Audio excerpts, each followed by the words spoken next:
High FM, 101.9 megahertz of life. From talking about local water problems, maybe to talk about problems across the water. Britain has a new Prime Minister, and with Andy Burnham barely settled into 10 Downing Street, attention has already turned to one of the most important relationships in global politics, and that is the relationship between the United Kingdom and the United States. So for decades, the so-called special relationship has survived changes in government, political parties, and many personalities. Well, Donald Trump is a personality of his own, and it's going to be fascinating to see how these two political leaders manage to work together. To help understand what this new relationship could mean to both countries and to the world, we're joined by David Smith. He's a Washington correspondent for The Guardian. David, a very, very good morning and welcome back to the Morning Mayhem. Hope you are well. Andy Burnham, he's literally the bloke's he hasn't settled in yet, so we have to give him a bit of a chance. But it's obviously a significant question, an important one, being asked about whether he and President Trump will be able to work together. Let's just start with a theory. How important is the personal relationship between the leaders of the UK and the US? That's quite a difficult question because I think it's important up to a point. And right. I think when I talk to diplomats about this, they are quick to note that leaders, presidents and prime ministers come and go. Well, particularly in the UK, without being rude, yeah. Well, yeah, he's Prime Minister number 7 in the past decade. Right. So yes, a rapid turnover. But beneath the surface, there is tremendous cooperation between the US and UK on national security and intelligence sharing and military cooperation. You know, the two militaries have a lot of overlap and do a lot of coordination. And certainly from what I'm told, all of that tends to continue, you know, whoever is in the White House and whoever's in Downing Street. And that includes even moments when there appear to be fireworks and a rift between the two leaders. The cooperation is quite solid. All of that said, I think someone like Andy Burnham faces a challenge handling Donald Trump, as all world leaders do.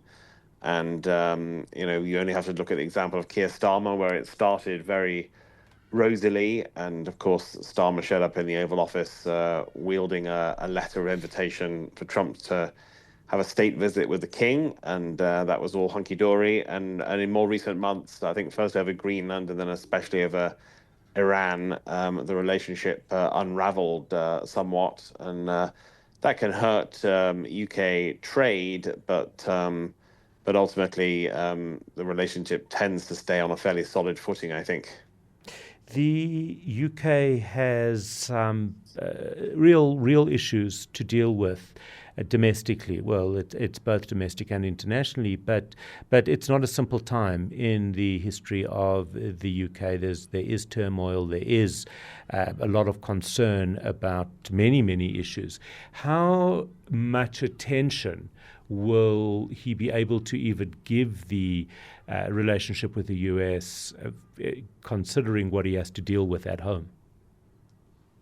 I think a fair degree. It was notable on Andy Burnham's very first day in office.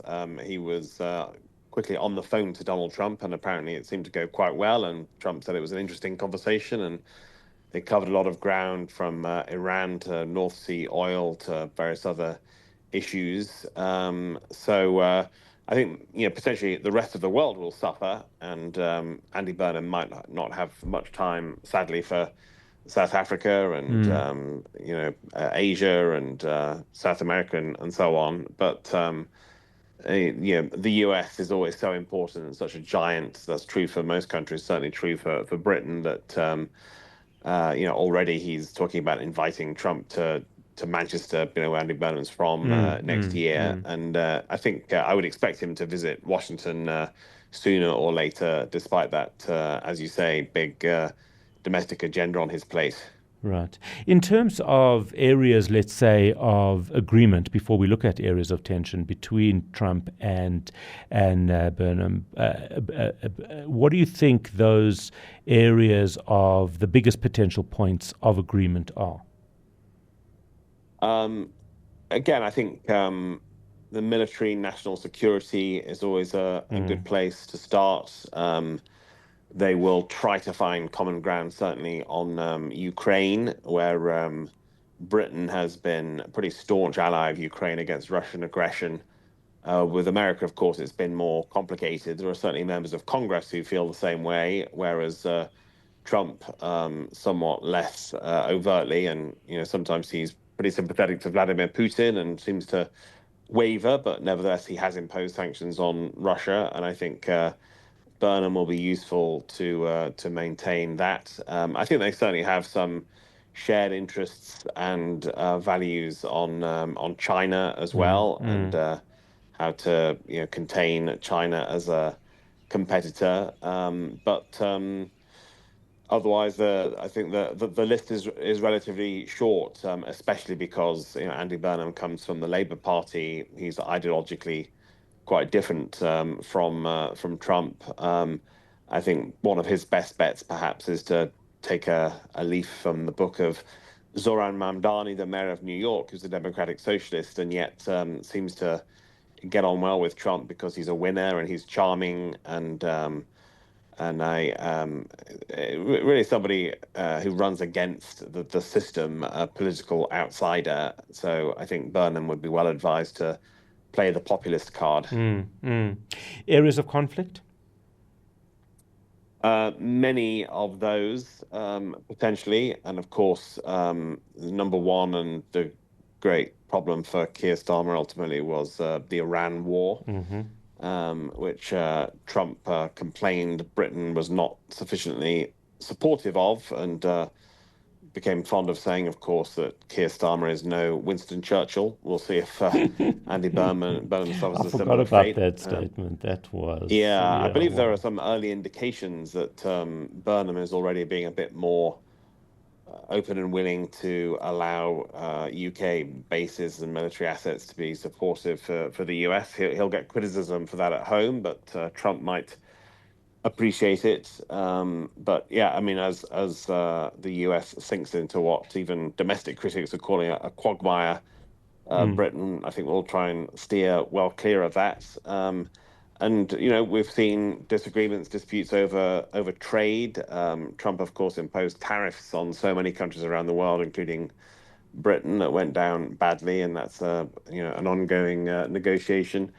And there are other items on the Burnham agenda, the British agenda, such as the climate crisis, which barely get a look in Washington these days. And Trump has, even questioned climate science. And of course, he will pressure Britain, along with other NATO allies, to increase their defense spending. Andy Burnham's choice of Chancellor John Healey is an indication that he might be willing to do that. Healey wanted more investment in defense, so that's a possible success. But yeah, it's not an enviable task, because Trump is Trump. And one political pundit I interviewed here said, really, there's no point talking about the special relationship anymore, because with Trump, it's always an abusive relationship with British prime ministers. And Trump prefers really to deal with royalty. He thinks himself on level with a king, like King Charles, and has rather less time for prime ministers. Right. Absolutely fascinating. This is going to be a very interesting one to watch. It is 7 o'clock. David Smith, thank you. As always, a Washington correspondent for The Guardian, talking to us about Andy Burnham and the relationship with Donald Trump.